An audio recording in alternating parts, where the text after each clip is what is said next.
Hello everyone. जैसा कि हम सबको पता है, चेंज इज कांस्टेंट। बदलाव ही प्रकृति का नियम है और जहाँ भी कुछ बदलाव होता है वहाँ कुछ न कुछ नुकसान तो होता ही है। चाहे वो नुकसान हम चाहते भी हों और चाहे वो नुकसान हम ना भी चाहते हो। हम चाहे कहीं भी हों, अपने काम में या अपने घर में या किसी भी सम्मेलन में, हम किसी न किसी चीज़ के दुख में तो होते ही हैं, क्योंकि हम कई सारी चीज़ें एक साथ करते हैं और उन सब चीज़ों को एक साथ पूरा करने में कुछ न कुछ काम इनकम्प्लीट, इसका मतलब अधूरा सा रह जाता है। सो हम आगे नेक्स्ट टूल जो करने जा रहे हैं वो इसी नुकसान में हुए अफसोस के बारे में हमें बताएगा। इस टूल को, जैसा कि आप सब देख सकते हैं, ग्रीफ साइकिल टूल कहते हैं। आप इसे बड़ी साधारण स्टेप्स में समझ सकते हैं। सबसे पहले कोई इवेंट या घटना होती है। इस घटना के बाद हमें कहीं ना कहीं गुस्सा या उस घटना को लेकर हम कुछ चौंक से जाते हैं। हम इस घटना को डिनाय या इनकार करने लगते हैं और उस घटना की यादों में चले जाते हैं, जो हमारा मेमोरी स्टेज कहलाता है। अगला स्टेज, उस घटना को हम एक्सेप्ट करने लगते हैं, बिकॉज वो चीज़ हो चुकी है तो अब हमें वो एक्सेप्ट करने लग जाती है। जिसके बाद हमारी जो भी उस घटना या चीज़ से जुड़ाव होता है उसे हम जाने देते हैं और फिर हम नई रचना या सोच के साथ ओपन स्पेस में चले जाते हैं।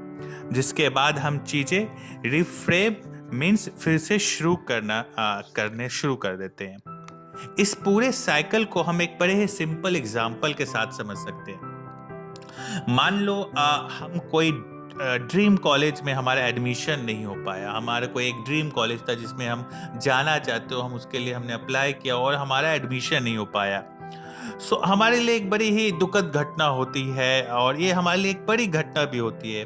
हमारा सारा सपना टूटा सा दिखता है, जिसे लेकर हमें खुद पे बहुत सारा गुस्सा आता है और हम इस बात से इनकार करने लगते हैं कि कॉलेज में ने कुछ ना कुछ ज़रूर हुआ होगा, या तो कॉलेज ने जानबूझ के हमारा एडमिशन नहीं लिया, या कहीं ना कहीं पे कोई गलती तो हुई हुई होगी।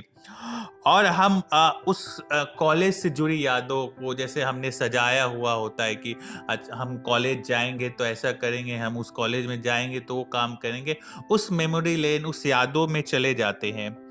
हमारा सारा ध्यान और हमारी सारी एनर्जी अपनी यादों की तरफ ही रह जाती है, जिससे हम दूसरे कामों पे फोकस नहीं कर पाते हैं। बट ऐसे वक्त गुजरता और हमें एहसास होता है कि अब चाहे जो भी हुआ हो, अब तो वो हो ही चुका है।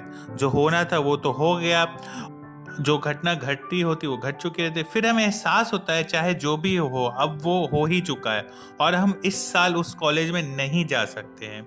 हम उसकी यादों को छोड़ के अब आगे बढ़ने की सोचते हैं और पुरानी चीज़ों को अब हम छोड़ देते हैं।